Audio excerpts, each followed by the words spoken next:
Un placer estar nuevamente con ustedes, acá con Fernando. Y bueno, la idea de este curso es darles una actualización de lo que ocurrió en estos últimos 5 años en los patógenos más importantes. Por eso nos vamos a focalizar en los bacilos gram-negativos, en los enterobacterales, Pseudomonas, aeruginosa, Ciliotobacter, y dentro de los patógenos importantes gram-positivos vamos a focalizarnos en los Staphylococcus, primariamente meticilino resistentes, y los enterococos. Estos son los patógenos prioritarios. Quiero agradecer tanto a Marcos, al doctor Marcos Ayala, como a María Estela, la presidenta de la Sociedad de Infectología y de la Sociedad de Infectología y Microbiología Clínica, que son los auspiciantes y los conectores para que nosotros estemos en esta oportunidad con ustedes. También quiero darles la bienvenida no solamente al auditorio que está de manera presencial, sino también a aquellos compañeros que nos están acompañando, que sé que son un montón, de manera virtual, ¿sí? Bien, entonces, comenzando con Staphylo aureus, que es uno de los patógenos, es el patógeno más importante de los gram positivos, causantes de una gran cantidad de tipos de infecciones. Pueden ser infecciones anales, como infecciones de piel y partes blandas, hasta infecciones severas, como sepsis, bacteriemia, endocarditis, osteomielitis. ¿Sí? Y esta es la evolución que tuvo el Staphylo aureus con respecto a la resistencia a los antimicrobianos.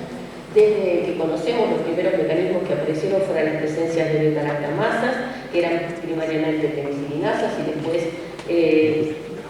se inicia, aparecen drogas superpoderosas como la meticilina y la vancomicina. Emergen en los 60 los Staphylo aureus con resistencia a meticilina. Aparecen los primeros brotes, luego estos brotes se diseminan en el resto del globo, luego aparecen, se disemina a nivel mundial, y aparece una entidad en los 2000 que son los Staphylo aureus meticilino resistentes, pero asociados a la comunidad, ¿sí? A esos pacientes jóvenes que no tenían en ese momento factores de riesgo. Aparecen esos que nosotros llamamos camarsa. También emergen los estáfilos con sensibilidad intermedia a vancomicina, y posteriormente en los 2000 los Staphylos aureus con resistencia, con alto nivel de resistencia a vancomicina. Cada una de estas entidades es la que vamos a trabajar en el día de hoy y en el día de mañana. Bien, la próxima. Soy yo, perdón. Listo. Entonces, hablábamos de los patógenos prioritarios. Entonces, esta es la lista de patógenos prioritarios según la OMS para el desarrollo de nuevos antimicrobianos. Y fíjense que se separaron en 3 categorías, ¿no? Categorías de prioridad crítica, de prioridad alta y de prioridad media. Dentro de la prioridad crítica son los bacilos gram-negativos con resistencia a cefaloporinas de tercera generación, primariamente enterobacterales, Pseudomonas y Acinetobacter, y con resistencia a carbapenemas. Y dentro de la prioridad alta, prioridad media, crítica, alta, dentro de los que tenemos prioridad alta, ahí están el Staphylo aureus, meticilino resistente, los Staphylo pisa, los BRCA y también los enterococos con resistencia a vanco. Entonces, en este curso nos vamos a dedicar a los de prioridad crítica y a estos que les menciono de prioridad alta, ¿sí?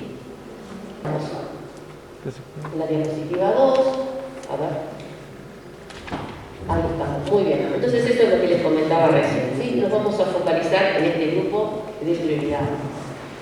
Bien, entonces, ¿qué vamos a ver de audio? Vamos a ver la epidemiología de las infecciones por MRSA, todo lo que es las bases moleculares que determinan que un estáfilo sea meticilino o resistente, todas las novedades que hubo en los últimos años, que fueron muchas con respecto a cómo interpretar y cuáles son los mejores indicadores de meticilino resistencia, no solamente en audio, sino también que vamos a hablar de todos los coagulasa negativos, ¿sí? y mecanismos de resistencia macrólidos, y vamos a describir lo que son, vamos a dar los detalles de lo que son las cefalosporinas de quinta generación. Ahí está. Bien, entonces, decíamos, dentro de los patógenos que son los principales causantes de infecciones, tanto a nivel hospitalario como en la comunidad, tenemos Escherichia coli, ¿sí? Con resistencia a cefalosporinas de tercera generación y fluorquinolonas, a Klebsiella pneumoniae, con resistencia a cefalosporinas de tercera generación y carbapenems. Estos son los patógenos más críticos y los que causan las infecciones más preocupantes a nivel de salud pública.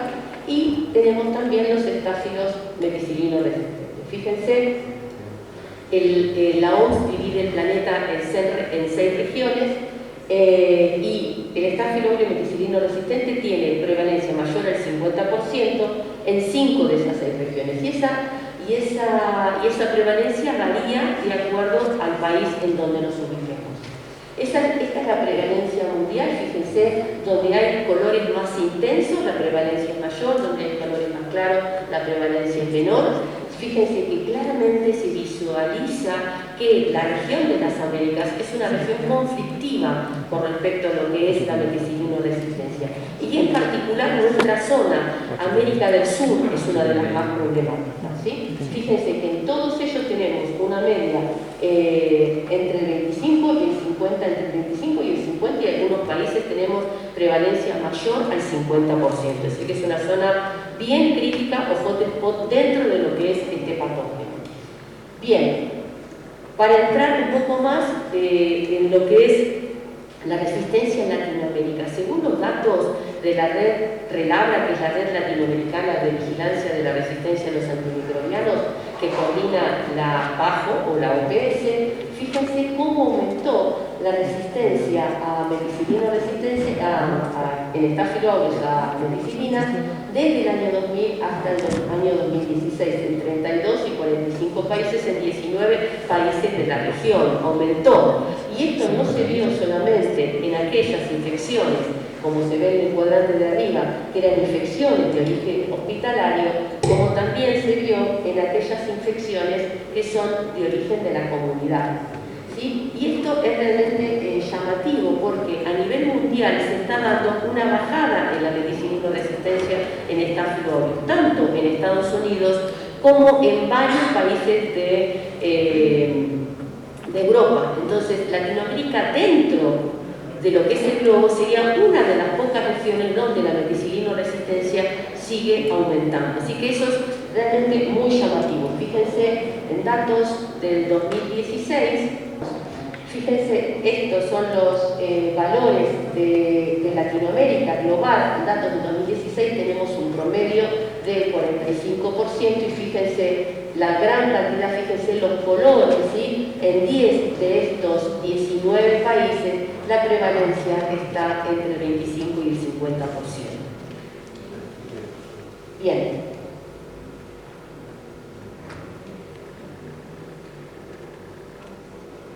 Bien, entonces, ¿cómo podemos diferenciar los estáfilos, perdón, pero está medio raro esto, comunitarios de los estáfilos que son de origen hospitalario? Entonces, hay algunas características que se fueron con el tiempo desdibujando, ¿sí? Entonces, lo que uno podría ver al principio es que los estáfilos que son de origen comunitario por lo general tienen mayor sensibilidad a los antibióticos, mientras que aquellos que son de origen hospitalario la resistencia es mayor. Los genotipos, es decir, los clones que circulan, ¿sí? Los que eran de origen, los que son de origen hospitalario de la comunidad, son distintos, ¿sí? Son clones distintos. Los tipos de cassette, que es donde está inmerso el gen MECA, que es el que codifica la meticilino resistencia, son distintas. Por lo general, los clones de la comunidad tienen cassettes de tipo 4 y 5, que son cassettes pequeños, donde albergan pocos elementos genéticos de resistencia adicionales, mientras que los cassettes de tipo 1, 2 o 3 son de mayor tamaño y albergan múltiples genes de resistencia.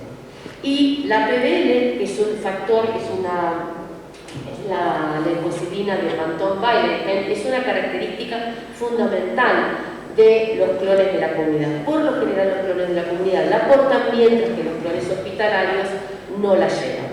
Esto fue como se definía al principio.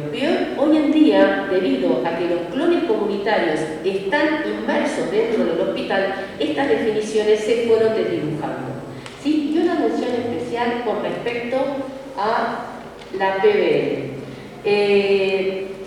Ustedes saben que esta toxina, ¿sí? Esta PBL, ¿sí? Ataca a los macrófagos. Estos se liberan diversas interleuquinas que son las responsables de la necrosis y la formación de abscesos.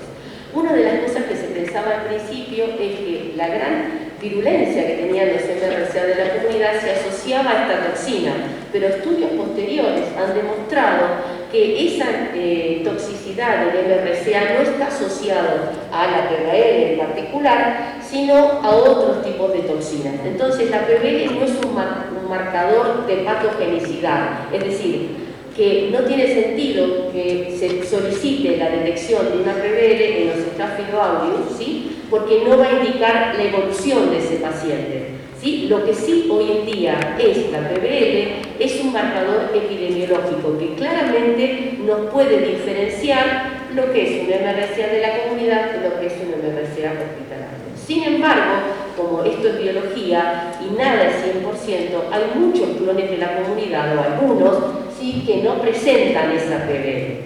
Pero lo que les tiene que quedar claro, ¿sí? Que esta PBL funciona mejor como marcador epidemiológico que como factor de virulencia. ¿Está claro? Eso es fundamental. Bien. Entonces, con respecto a las definiciones de MRSA de la comunidad y MRSA hospitalario, fíjense que esos criterios que utilizábamos al principio de la década del 2000, cuando aparecieron, ya no nos están sirviendo. Una de ellas era el criterio epidemiológico, decir que un estáfilo era de la comunidad cuando la infección ocurría afuera, en la comunidad, o antes de las 48 horas, ese era el criterio epidemiológico, y aquellos que eran hospitalarios eran mayores de las 48 horas. Hoy en día ese criterio no funciona más. ¿Por qué? Porque los clones de la comunidad ya se han ingresado al hospital, así que esa definición no la podemos utilizar más. La otra definición que teníamos era el clásico fenotipo. ¿Sí? Nosotros decíamos que los MRSA que no tenían resistencia acompañantes eran MRSA de la comunidad, y aquellos que tenían múltiples resistencias también eran hospitalarios. Este criterio tampoco está funcionando muy bien. ¿Por qué? Porque ahora, a medida que va transcurriendo el tiempo, ¿sí? Los MRSA de la comunidad ya adquirieron distintos genes de resistencia. Entonces, si yo tengo un MRSA donde solamente es resistente a meticilina y no tiene ninguna resistencia, puedo afirmar que es un MRSA de la comunidad. Si tengo un fenotipo, ¿sí? Que tiene resistencia a múltiples antibióticos, puedo decir que es un clon hospitalario. Pero si tengo alguno que tiene una o dos resistencias, ahí estoy en la duda, ¿sí? Porque podría ser perfectamente un MRSA de la comunidad que fue adquiriendo distintos genes de resistencia a lo largo de estos 20 años, ¿sí? Porque aparecieron en el 2000, estamos en el 2022, ¿sí? En todo este tiempo han adquirido genes de resistencia. El único criterio que hoy funcionaría sería el criterio molecular, es decir, ¿sí? Este sería el único que estaría funcionando 100%. Bueno, no va a salir. Entonces, los marcadores, el tipo de cassette característico, la presencia o no de PBL, el secuenciotipo y hacer el análisis de la secuencia del genoma, es el único criterio que hoy nos pueden decir si son clones comunitarios o clones del hospital. Después, con respecto a la epidemiología de los MRSA de la comunidad, algunas cosas que vamos a sacar también de los mitos, ¿no? Ustedes saben que inicialmente todas estas infecciones aparecían afuera, en comunidades cerradas, ¿sí? Y por lo general producían únicamente infecciones de piel hipertensa, aunque había aquellas neumonías necrotizantes, ¿sí? También. Pero a medida que va pasando el tiempo, nuevamente, como ahora están dentro del hospital, los estáfilos de la comunidad producen cualquier tipo de infección. Así que eso de asociar que el MRSA de la comunidad solamente produce infección de piel y parte blanda, nada, es algo que quedó fuera de contexto. Hoy en día, estos clones de la comunidad producen cualquier tipo de infección, las mismas infecciones que producen los MRSA de la comunidad. Es más, cuando un MRSA de la comunidad entra al hospital, se comporta exactamente igual que un MRSA hospitalario, produce las mismas patologías. Entonces ese es uno de los primeros mitos que vamos a derribar. Sí sigue siendo muy importante la recurrencia en este tipo de entidades, ¿sí? Y la diseminación dentro del grupo familiar. Muchas veces en estas entidades también, otra de las cosas que se decía, que para poder evaluar la colonización solamente hacía falta los hisophados nasales. Esa es otra cosa en la cual con esta entidad se desdibujó, porque el MRSA de la comunidad no está solamente en las narinas, sino que está en las axilas, en las ingles, en la zona anal. Entonces no tendría ningún sentido hisopar solamente las narinas. Si uno quiere investigar y buscar, debería ir realmente en las zonas donde hay una alta colonización. Está en toda la piel, ¿sí? Pero fundamentalmente en esa zona, así que las narinas solas no alcanzarían, ¿sí? Entonces, en base a esto, en base a lo que dije previamente, no se justificaría, si uno quisiera bajar la colonización de esto, no se justificaría usar solamente la decolonización nasal con mupirocina. Para poder bajar la carga, ¿sí?, del MRSA de la comunidad, es fundamental hacer los baños con clorhexidina. Se puede utilizar mupirocina, pero los baños con clorhexidina es lo que se recomienda para bajar la carga en todo el cuerpo. Ahí está la conclusión. Así que son algunas de las cosas que fuimos aprendiendo con esta entidad. Bien. Con respecto a la epidemiología, ¿no? Entonces nosotros hablamos, y queda muy claro, lo que eran los clones hospitalarios, lo que son los clones de la comunidad. Pero resulta que en Europa surgió una tercera entidad que se llaman los LA-MRSA, y eso viene del LA de Livestock Associated, es decir, MRSA que se asocian únicamente a ganado. Entonces, en Europa esto comenzó en los países nórdicos donde había un alto consumo, ¿sí?, de cerdo. Entonces, en aquellos, individuos que tenían un contacto cercano en ¿cómo se llama?, en los mataderos o en las granjas donde criaban cerdo, empezaron a haber algunas infecciones por un MRSA que tenía una característica muy particular, que a diferencia de lo que teníamos del MRSA de la comunidad, este también era un MRSA de la comunidad, pero tenía múltiples genes de resistencia, cosa que llamaba la atención, por eso se dieron cuenta. Se diferenciaba en el fenotipo y aparte no presentaba PBL, ¿sí? No tenía PBL, tenía altas resistencias y se daba fundamentalmente en personas que tenían contacto con el ganado. Por eso aparece una tercera entidad que se llama LA-MRSA. Por lo tanto, en base a esto podemos definir que las vías de transmisión del MRSA puede ser el contacto directo, ¿sí?, ese es el que conocíamos siempre, entre persona infectada y persona sana, el contacto indirecto de la persona sana con algunas superficies que están contaminadas, y aparece la tercera vía de transmisión, que es el contacto zoonótico, ¿sí? Esto se da, estas entidades del MRSA también se dan no solamente, ¿sí?, en animales de granja, primariamente en cerdos, sino también se da en mascotas, ¿sí?, ya sean perros o gatos, que también pueden llegar a portar, y si también hay roedores, es decir, animales salvajes también pueden estar portando perfectamente MRSA. Así que el contacto zoonótico se da fundamentalmente, no en la comunidad en general, sino en aquellos que tienen contacto estrecho, como veterinarios, que trabajan en mataderos, y fundamentalmente están asociados a ese contacto, ¿sí? Raramente uno tenga un LA-MRSA, ¿sí?, si no tiene un contacto directo, ¿sí? Entonces hay poblaciones de riesgo para estas entidades. Eso es lo que hemos avanzado en estos últimos años. Con respecto a los clones, entonces decíamos que hay tres tipos de clones. los que están, que son clones de la comunidad, los hospitalarios y los asociados a ganado. Van a ver que hay un montón de clones, simplemente les voy a mostrar algunos que nos parecen más importantes. Con respecto al hospitalario, es el secuenciotipo 5, con cassette 1 y 2, no porta BBL, y este es el famoso, o el clon de Nueva York, o el clon cordobés chileno, ¿sí? Son clones que tienen altas resistencias acompañantes y que producían la mayor parte de las infecciones hospitalarias en nuestra región. Dentro de los clones comunitarios, aquellos que son famosos, tenemos el ST8, que es el USA 300 o la variante latinoamericana, que es el clon que fue donde fundamentalmente se describieron estos MRSA de la comunidad en Estados Unidos.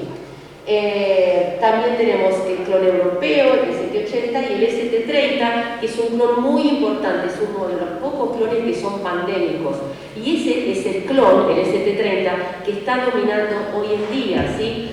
No solamente en Brasil, en Argentina, Uruguay, ¿sí? Es un clon de la comunidad, que es PBL positiva y que ha desplazado en el caso de Argentina los clones propios que teníamos de la comunidad, ¿sí? Lo ha desplazado y actualmente el 90% de los aislamientos pertenecen a este clon pandémico, que vino en sus orígenes de Brasil y de Uruguay, ¿sí? Y que actualmente, llegando desde los dos focos, realmente ha sido desplazado en todos los centros del país.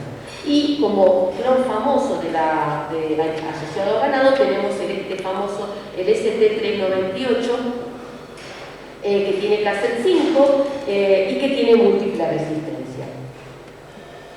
Bien, entonces, ¿cuál es el mecanismo de resistencia en un estáfilo METIS? ¿Cuáles son las PBPs y dónde actúan los antibióticos beta-lactámicos?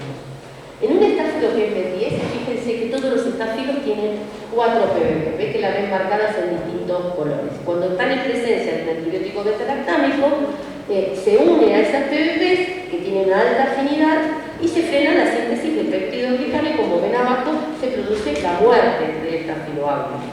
Ahora, en un estáfilo METIR, lo que tenemos es una PBP adicional, que es la PBP2A, que es la que está, fíjense, en violeta, que tiene una forma distinta.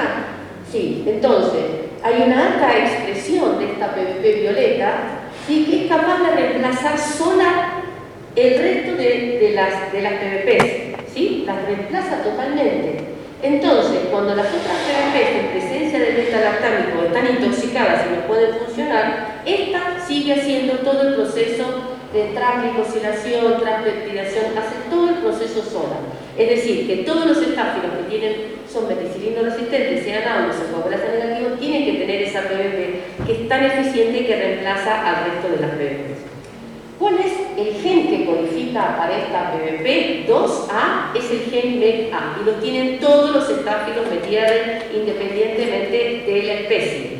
¿Y qué es lo que pasa cuando uno tiene un estáfilo METIR? Da resistencia a todos los antibióticos beta-lactámicos, a excepción de las cefaloporinas de quinta generación, que son la ceftarolina y el ceftoriprole. Son los únicos que siguen siendo activos. Bien. Acá tenemos cómo es la estructura molecular de los MET-A, que están dentro de lo que se llama cassette.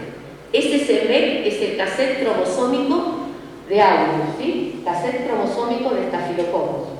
Entonces, fíjense que ahí tenemos el MET-A dentro de ese fragmento que se llama cassette, y dentro de ese fragmento tenemos genes reguladores, como son el MET-I-MR, tenemos secuencias de inserción, tenemos transposones, tenemos inclusive plásmidos, que son los que van a conferir resistencia en ese cassette, que se transfiere de manera horizontal.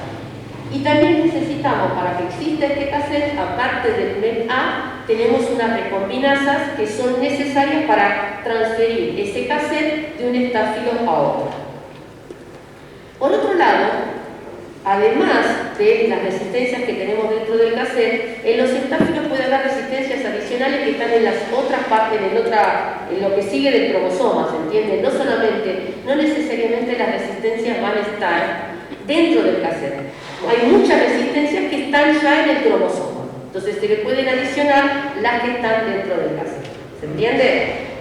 Estos cassettes, actualmente hay 13 cassettes distintos, ¿sí? Algunos cassettes son hospitalarios, típicos del hospital, otros son comunitarios, y hoy en día, con este tema de que los clones de la comunidad entraron al hospital, se pueden identificar tanto dentro del hospital como afuera. Y algunos que siguen siendo... entonces decíamos, ¿ven? Los tipos de cassette, hospitalarios, algunos... ahí estamos, que comparten clones de la comunidad y hospitalarios, y este es un clon en particular, que es el cassette 11, que se describe, este quería charlarles, se caracteriza con un gen nuevo, que es el MEC-C, ¿sí? Que también se encuentra en los estafios, que reciente, digamos, se asoció fundamentalmente con MRCA del ganado, el MEC-C.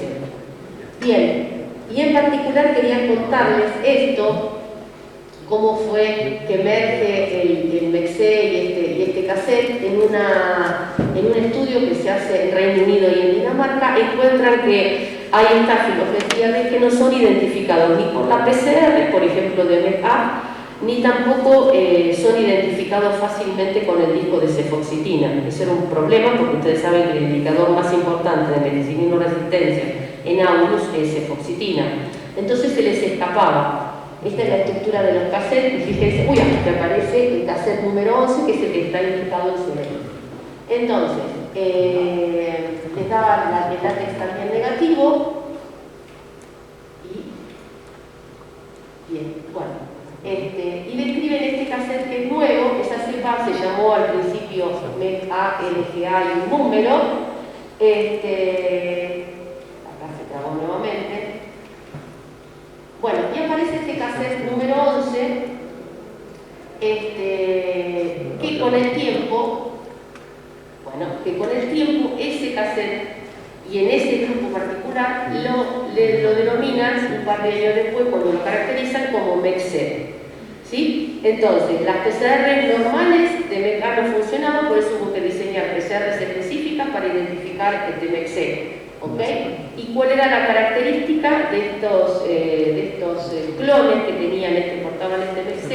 Era esa disociación, que no podían ser fácilmente distinguidos con el disco de cefoxitina, pero sí había una disociación con el disco de oxacilina. Entonces ahora vamos a ver cómo se caracterizaban y qué marcador fenotípico. Muchas veces por eso nosotros decimos siempre que nunca alcanza con los métodos moleculares.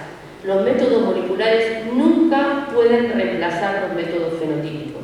Nosotros necesitamos, con los métodos fenotípicos, lo que hacemos es ver la expresión de los genes y de las proteínas, ¿sí? Entonces, en base a la expresión, con el fenotipo, podemos determinar si estamos frente a algo nuevo o no. Si uno solamente hace PCRs a lo que conoce, ¿sí? Se van a perder los nuevos mecanismos que van a emerger. ¿Se entiende? Siempre. Por más que tengan un laboratorio de avanzada, siempre tienen que ver cómo se están expresando los distintos genes. Y cuando haya algo nuevo que no coincida con lo que ya está descrito, eso es lo que hay que investigar. Las nuevas enzimas que van emergiendo. Si ustedes hacen solamente molecular, levantan solamente lo que es conocido y se van a perder los mecanismos nuevos. Entonces siempre hay que hacer una perfecta conjunción y una hermandad entre lo que es la fenotipia y la genotipia, ¿sí? Siempre tengan eso presente. Ningún gen se avala solo la presencia, si no hay un fenotipo que lo acompañe, nunca. Es decir, por eso nosotros en el laboratorio, que tenemos todos los genes montados, jamás hacemos un informe sin tener el fenotipo que acompañe, ¿sí? Y cuando hay alguna disociación en un genotipo que no coincide con el fenotipo, volvemos a repetir el genotipo, porque por lo general hay una falla ahí. El fenotipo no miente, lo que se ve, se ve. ¿Está bien? Lo que se ve, se ve. Y eso es lo que ustedes tienen que atender y lo que les tiene que llamar la atención. Por eso es fundamental los laboratorios, el rol que tienen ustedes, los laboratorios clínicos en esto. Ustedes son los primeros que tienen que estar entrenados y los primeros que tienen que estar atentos, ¿sí? Para detectar lo que va emergiendo. Porque nosotros desde los laboratorios de referencia no podemos ver lo que ocurre todo el día. Los únicos que lo van a detectar son ustedes. Por eso es fundamental que ustedes estén formados y alerten de estas cosas nuevas. ¿Sí? Fíjense lo que pasó en este país de avanzada, Reino Unido, donde solamente hacían métodos moleculares. Se perdieron esto por mucho tiempo, hasta que a alguien se le ocurrió, si veían que los tratamientos fallaban, dijo, pero ¿cómo puede ser? Y no. Y así, haciendo la fenotipia, pudieron detectar, ¿sí? que había un mecanismo nuevo. Pero si uno hace solamente la molecular, esto se pierde. Bien, entonces, esto es lo que les contaba un poquito recién. Este MEC se renombró y es lo que llamamos MEC-C. Este tiene un fenotipo disociado, por lo general puede dar oxa sensible y cefoxitina resistente. Por eso, si uno utiliza, por ejemplo, los métodos automatizados, muchos métodos automatizados que tienen la SIM de oxa para evaluar, ¿sí? Lo detectaban porque encontraban esa disociación, ¿sí? 89% daban OXA-S, FOXR, ¿sí? Así que era un muy buen marcador, es decir, si uno tiene esta disociación OXA-S, FOXR, podría alertarlo, ¿sí? Si probara los dos discos, que puede estar en presencia de un MEC-C.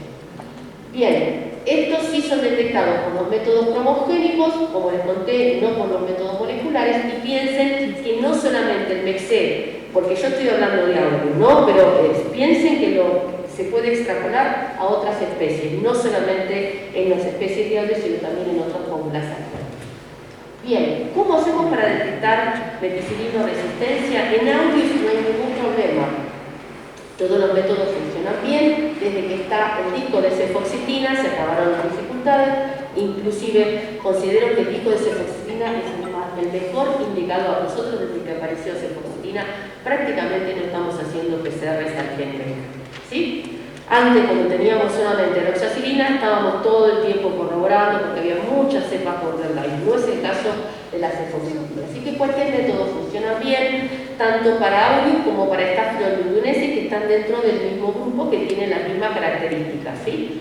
Bien, y por supuesto con estándar sería la PCR, la detección de la PBP2A. Bien, no hay ningún problema con eso. Ahora, ¿qué pasó? En la CNCI se armó un grupo en el 2015, ¿sí? Para estudiar todos los otros estáfilos, porque se metía todo en la misma bolsa, ¿sí? Era aureus y coagulasa negativa.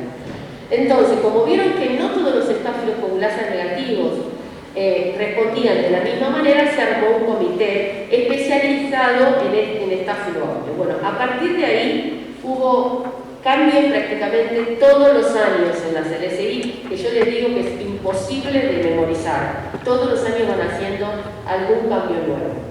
Y fundamentalmente en este grupo, no en aureus, sino en los estafilococos que no eran aureus, todo el resto, aureus y lutonenses se comportan de la misma manera. Y ellos lo llamaron Staphylococcus, no aureus, lutonensis, Staphylococcus other than Staphylococcus, por eso se llaman SOSA, ¿sí? Staphylococcus other than Staphylococcus, es decir, todo lo que quedó afuera de eso. Y ahí empezaron a ver, estos son todos los cambios que hubo, yo se lo voy a mostrar rápido, porque es muy aburrido, hasta a mí me aburre. Primero, bueno, tan aburrido es que no es tan aburrido, pero simplemente tienen que saberlo, yo les voy a hacer un resumen. Bueno, el primer cambio que hubo, ¿sí? Es que detectaron algunos estáfilos, ¿sí? Por ejemplo el Pseudo intermedius y el Staphylo jellifieri, donde el disco de cefoxitina no correlacionaba con la meticilino resistencia y el disco que mejor correlacionaba era el disco de oxa. ¿Por qué? Porque había muchos errores verimarios. Verimario significa de falsa sensibilidad, ¿sí? Es decir, que yo le pruebo al disco de oxa, me dan unas palangaras así enormes y la cepa que era meticilino resistente. Entonces, para estas especies, Pseudo intermedio y jellifieri, se incorpora el disco de oxacilina. Ahora, ustedes preguntarían, ¿y qué me importa? ¿No? Estas especies son muy conocidas, y sí, saben que sí, ahora están teniendo mucha relevancia. ¿Por qué? Porque estas especies son las especies más importantes causantes de infecciones, ¿sí? En las mascotas. Y con el auge que hay de la interacción que hay entre mascotas y humanos, y mucho más después de la pandemia, entonces estos estáfilos están adquiriendo relevancia. Entonces, ¿quiénes son estos estáfilos? Yo cuando vi estos quiénes son, empezamos a investigar qué pasaba con estos estáfilos. ¿Qué hacen? Estos estáfilos, el pseudointermedios en particular, fíjense, hay un grupo de pseudointermedios, se llama grupo pseudointermedios, que está el pseudointermedio, el intermedio y el delfín. ¿Y qué es? Es el patógeno más importante en perros y gatos. Es como si fuera el aureus para nosotros. Ustedes fíjense que nosotros estamos colonizados por aureus, los perros y gatos están colonizados con el pseudointermedio. Colonizan todas las mucosas de animales domésticos y también salvajes y produce este tipo de infecciones. Piodermia, casi todas las infecciones en estos perros y gatos son por el estáfilo pseudointermedio. Otitis externa, infecciones urinarias, piodermia y abscesos. Y también se puede dar esta colonización, infección también en humanos, ya sea por mordedura, ¿sí?, o simplemente por contacto directo, ¿sí?, en algún paciente que esté inmunosuprimido. Estas cepas no son identificadas con el disco de cefoxitina, entonces se incorporan estos nuevos puntos de corte. Con el respecto, eso con el estáfilo pseudointermedio. Con el Schellifieri ocurre lo mismo. Fíjense, coloniza la piel, los oídos, produce, es una zoonosis, lo que se denomina zoonosis emergente, estos dos especies. Se puede confundir con aureus. Y otra de las cosas que los podemos identificar, nosotros hicimos varios estudios en pseudointermedios, y ¿saben cómo nos dábamos cuenta que era algo no humano? Por el nivel de resistencia que tenían. De repente aparecían estáfilos que tenían resistencia a 3, 4, 5, hasta 7 antibióticos, y eso no son los clones que están circulando hoy en día en humanos. No son, esos clones no son. En Latinoamérica no están circulando clones que tengan resistencia a 6-7 drogas. Cuando uno ve resistencia múltiple muy rara, cuando uno ve resistencia a tetraciclinas, presten atención, eso no es humano. Cuando ven resistencia a clorafenicol, presten atención, no es humano. Cuando ven muchas resistencias juntas, investiguen qué especie es. Pero lo más probable es que no sea una especie humana. Esa es una de las características más importantes que tienen estos estáfilos, la múltiple resistencia, ¿sí? Ustedes se van a dar cuenta, por más que no la pueden identificar, manden a identificar a alguien que tenga o Manitoux o algún método especial, porque son difíciles en la clínica, pero eso les va a llamar la atención. Bien, por eso es que se volvieron importantes, no por otra cosa. Bien, y en el 2019... ¿qué sucedió? El disco ¿se acuerdan que yo les decía que solamente teníamos el disco de cefoxitina? ¿Sí? Para aureus y para casi todos los populaces negativos. Bueno, también ahora, que también antes se usaba para estáfilo epidermidis, se suma el disco de oxacilina. Así que para estáfilo epidermidis pueden usar oxa o cefoxitina, estaría perfecto. Y el último cambio que hicieron en el 2021, por suerte en el 2022 no hay ningún cambio, ¿sí? Así que un año nos dieron respiro. Se modificaron los puntos de corte de la zinc de oxacilina para todos los estáfilos menos para aureus, ¿sí? Bueno, estos cambios están resumidos, a ver si están en los 3 resúmenes, acá. Bueno, ¿por qué se cambiaron en el 2021 los puntos de corte de oxacilina? Porque la gran mayoría de las especies daban errores mayores o de falsa resistencia. Esto ustedes lo tienen, si quieren profundizar, después me preguntan, pero no creo que tengamos que hacer más profundidad en eso. Entonces acá, en las próximas 3 diapos hay un resumen para que ustedes no tengan que buscar en las tablas, porque va a ser complicado. Simplemente decirles, ¿no? Según hoy, esto es igual al 2022, le tendría que haber cambiado, esto es igual, porque no hay ningún cambio.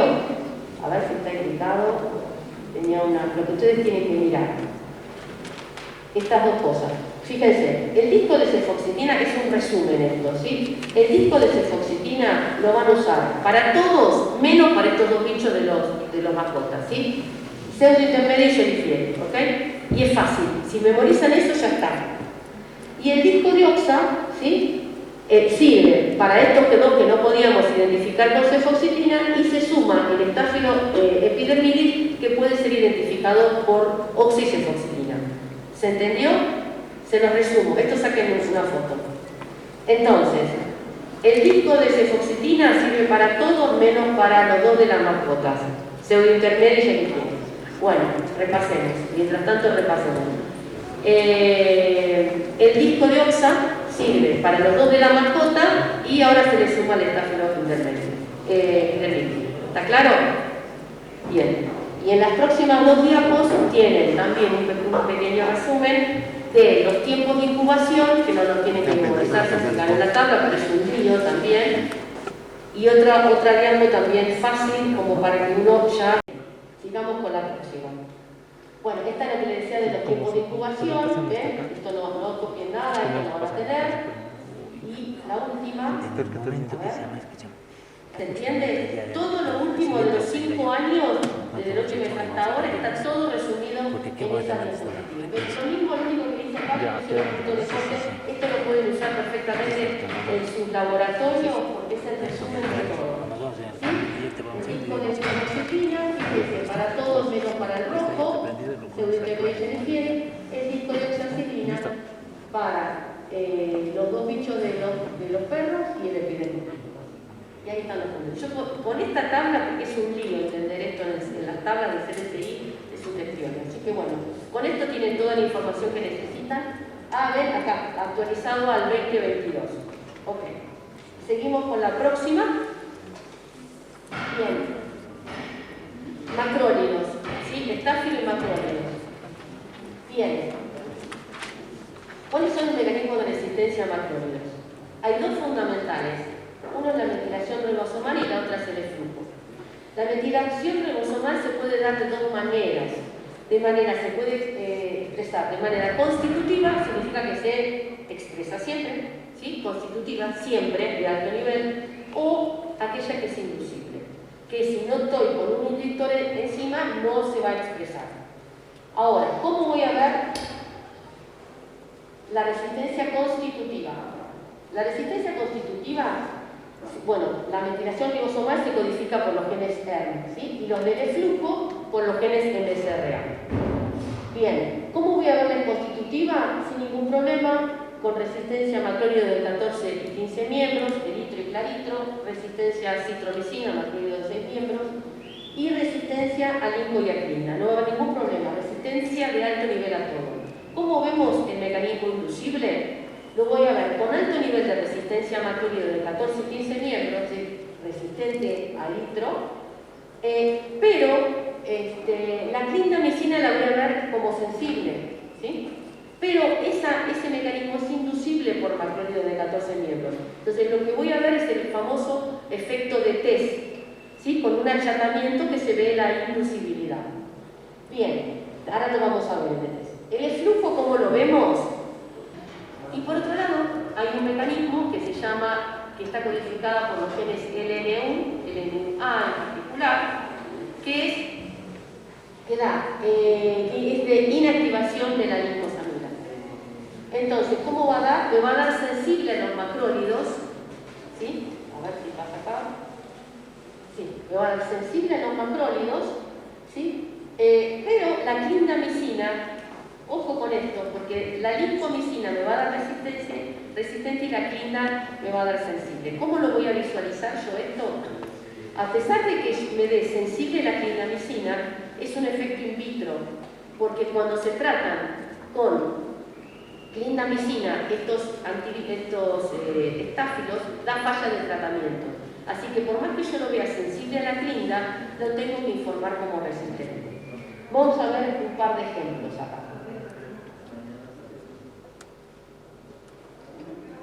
¿Cómo veo el de test? Simplemente coloco en una placa un disco de litro y un disco de clinda a una distancia de 15 y 26 milímetros, incubo y al día siguiente veo el efecto. ¿Sí?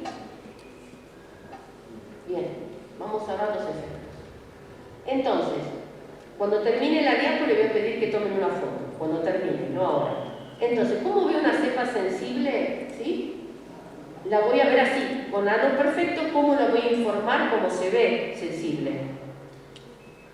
Otro mecanismo. ¿Cómo veo una cepa que tiene mecanismo de metilasa cromosómica? Aquellas codificadas por el R. Lo tengo de dos maneras. En la primera placa la voy a ver con alto nivel de resistencia eritroyaclinda. ¿Qué significa? Que el MLSB es constitutivo. ¿Está bien? En el de al lado tengo el famoso DT positivo, que se ve como sensible a clinda, pero siempre, independientemente de que sea constitutivo o inducible, yo tengo que informar resistente a los dos, a eritro y a clinda. ¿Está claro esto? Por más que vean una nota enorme, siempre cuando ven ese achatamiento, informan la lincosamida resistente. El otro mecanismo es el mecanismo de flujo. ¿Cómo lo voy a ver? Con resistencia eritro, con sensibilidad a clinda, pero cuando nos acerque no voy a ver el achatamiento, va a ser halo. Entonces, ¿cómo lo voy a informar? Resistente eritro y sensible a clinda, ¿sí? Así lo voy a ver. Lo voy a ver en ese formato, resistente eritro, sensible a clinda, ¿ok? Sin ningún tipo de achatamiento. ¿Cómo lo informo? ¿Cómo lo veo? ¿Ok? ¿Les queda claro? Está súper claro esto, ¿no? Bien. El último mecanismo, que es de recontra baja frecuencia y es muy raro que lo encuentren, aunque lo pueden ver tanto en audio como en enlaces negativos, es el del LNU, de la lincosamina nucleosidiltransferasa. Que ¿cómo voy a ver el fenotipo ese? Lo voy a ver sensible a eritro, recontra sensible. Si le pruebo clinda, lo voy a ver más el halo, por eso es muy importante que ustedes aprendan a percibir estos fenotipos. Con un halo de clinda más chico que el de eritro. Cuando ustedes ven el halo de clinda más chica que el de eritro, pueden sospechar de este mecanismo del LNU. Perdonen que voy para atrás, pero bueno, el del flujo no les mostré, ven que no hay ningún achatamiento. Ahora sí, por favor, saquen la foto. ¿Ven que no hay ningún achatamiento? Bueno, ¿cómo informamos? Como lo vemos el flujo. Y el último mecanismo es el que les decía recién. Cuando ustedes ven el disco de eritro, el disco de clinda más chico que el de eritro, pueden sospechar de este mecanismo. Ven que se ve resistente al linco y sensible a clinda, pero independientemente de cómo lo vea, siempre lo tengo que informar resistentes a las lincosamidas. Es decir, sensible a eritro, ven que hay una lazo enorme, y resistente a clinda y linco. ¿Se entendió? Los distintos fenotipos. Más que esto no hay. Una trampita acá, para que, ojo con esto. En el de arriba ven un DT, ¿no? ¿Lo ven? Bien. ¿Este qué mecanismo es? Inducible, MLSB inducible. ¿Están de acuerdo? Porque dio el achatamiento. La segunda foto, ¿qué ven? Inducible también, ¿no? ¿Sí? ¿Cómo se informan? Resistente a los dos. El tercero, no hay ningún achatamiento, que su mecanismo de flujo. ¿Estamos de acuerdo? ¿Cómo se informa? Como se ven. Abajo, la trampa. El D, ¿qué mecanismo es? ¿Constitutivo o inducible? Es constitutivo, porque ustedes ven colonias hasta dentro del halo, no importa. Este estáfilo tiene distintas subpoblaciones. Algunas que se están expresando de manera constitutiva y otras que se están expresando de manera inducible. Pero cuando ustedes ven esto y con colonias hasta dentro del halo, no les cabe ninguna duda que es constitutivo. ¿Se entiende? Que le falta a una parte de la población expresarse de manera constitutiva. ¿Se entendió? Cuando ven ese fantasma, pero con colonias hasta adentro, es constitutivo. El fenotipo E, ¿les cabe alguna duda? Es el constitutivo, ¿no? No hay ninguna duda. Y el otro no tiene nada, es un fenotipo sensible. ¿Sí? Bien. Listo. Ceftarolina y ceftobiprole. Son cefaloporinas de quinta generación. Las indicaciones, bueno, la ceftarolina se aprobó para infecciones complicadas de piel y partes blandas y para neumonía de la comunidad, y el ceftobiprole se aprobó para neumonía hospitalaria no asociada a ventilador, ¿sí? Y neumonía de la comunidad. Con respecto a las dosis, lo vamos a ver después, porque hay una particularidad con la ceftarolina. ¿Qué mecanismo de acción tienen? Igual que cualquier betalactámico, se unen a las PBP, son bactericidas, pero la gran diferencia que tiene estas drogas es que se unen a la PBP2A, ¿sí? La PBP2A es la que tenían los meticilinos resistentes. ¿Se entiende? Y también tiene la particularidad de unirse a la PBP2X, ¿sí?, de los neumococos con resistencia a penicilina. Es decir, que no solamente son activas sobre Staphylococcus metiere, sino contra neumococos con resistencia. Es súper poderosa porque agarran el blanco y van directamente al blanco. ¿Ok? Ahora, les voy adelantando. Cuando un estáfilo es METI-S, ¿cómo va a ser la ceftarolina? Si es sensible a meticilina, ¿cómo va a ser con la ceftarolina? Sensible. Entonces, ¿hace falta que ustedes prueben ceftarolina en estáfilo y meticilino sensibles? No. Porque más van a utilizar otras drogas que no sean la ceftarolina. Las cefalosporinas de primera, que es lo que se recomienda, no van a empezar con esta droga, sino con una de menor efecto. Es decir, los estáfilos METI-R se asuman que son, los METI-S son sensibles a la cefalo de quinta, no hace falta probar nada. Ahora, los estáfilos METI-R, por lo general, casi todos son sensibles a la ceftarolina. Pero hay algunos clones en particular que son resistentes. Por eso, cuando ustedes tienen un estáfilo METI-R, no pueden inferir la sensibilidad, ¿sí?, a la ceftarolina. Van a tener que probarla. ¿Se entiende? No la pueden extrapolar. Ahora, bien, se dan como prodrogas, las dos, digamos, antes de que se corte. Entonces, el espectro de actividad son activas tanto con los estáfilos que tienen el MAC-A como el MEC-C, los neumoresistentes, son súper poderosas, tienen actividad frente a todos los gram negativos, cualquiera, gram positivos, beta hemolíticos, estreptococos, glucosidas, y frente a aquellos fenotipos que nosotros tenemos dificultades, como los VISA, los heterovisa, los estáfilos que tienen resistencia al midazolir, los que son tanto no S. Y es como si fuera, frente a gram negativos, tienen actividad como si fuera una cefalo tercera, ¿sí? Así que no van a tener, no van a tener actividad frente a cepas que tengan betalactamasa de espectro extendido, olvídense, porque es como si fuera una cefotaxina, ¿okay? No van a tener actividad sobre aquellos que sean hiperproductores de AMC, tampoco, obviamente, a los que tengan carbapenemasa. Nada de eso funciona con esta droga. Pero, por ejemplo, si no tiene esos mecanismos, sí puede funcionar perfectamente frente a Enterobacter. Por supuesto, no tiene actividad frente a Cinetobacter, olvídense. Y ceftarolina no tiene actividad sobre Pseudomonas, pero sí tiene una actividad ceftobiprole. Ceftobiprole es como si fuera una ceftacidima. Entonces, esa es la única diferencia. Si tiene actividad frente a ceftacidima, un bacilogramo negativo, ceftobiprole también podría tener actividad. Y otra de las cosas que les quiero mencionar, que frente a enterococos, por más que digan que tiene actividad y los papers tratan de levantarla, Enterococcus fecalis Faecium no tiene actividad frente a la cefalorrectina, no tiene actividad.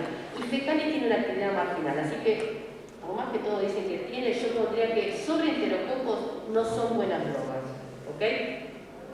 ¿Viendo hasta ahora? ¿Va bien? ¿Vamos bien? Bien. Bueno, una de las características, que les voy diciendo, que más me interesa de estas cefalosporinas de quinta, es que son una de las pocas drogas, antibióticos, que son clonodependientes. Es decir, que la actividad depende del clon de MRSA. Entonces, se ve, por ejemplo, que los clones de la comunidad tienen una alta actividad frente a estas drogas. O estas drogas tienen una alta actividad frente a los clones de la comunidad. Pero algunos clones hospitalarios no son activos, ¿sí? Entonces, por ejemplo, el clon cordobés chileno, que es uno de los pocos clones que nos quedan hospitalarios ahora, en muy poquita proporción en la Argentina y también está en Chile, ese clon el 70% de los aislamientos de este clon tienen resistencia a ceftarolina y a ceftobiprole, ¿sí? Tienen resistencia. Entonces, a veces es importante saber cuál es la epidemiología de un país con respecto a los clones para ver si esa droga se lanza o no. Entonces, uno pensando en Argentina, por ejemplo, ese clon casi prácticamente, el clon cordobés chileno, si venían hace 20 años, estábamos llenos, ahora no tenemos más nada, representa, no sé, le diría un 7% de los MRCA, no existe. Como todo clon de la comunidad, actualmente en la Argentina, la ceftarolina y el ceftobiprole tienen una actividad divina frente a las cepas de Argentina. Pero si uno compara Chile, ahora que se fue el compañero chileno y después le preguntamos, van a ver que en Chile, donde lo que predomina es el clon cordobés chileno, ceftarolina no tiene casi ninguna actividad, ¿se entiende? Porque son drogas, que frente a algunos clones tienen algunas PVPs alteradas y no funcionan, ¿sí? Entonces por eso es importante conocer la epidemiología antes de hacer el lanzamiento de algún antibiótico. Esta información la tienen que saber para saber no invertir en un país donde la droga no va a ser activa, ¿se entiende?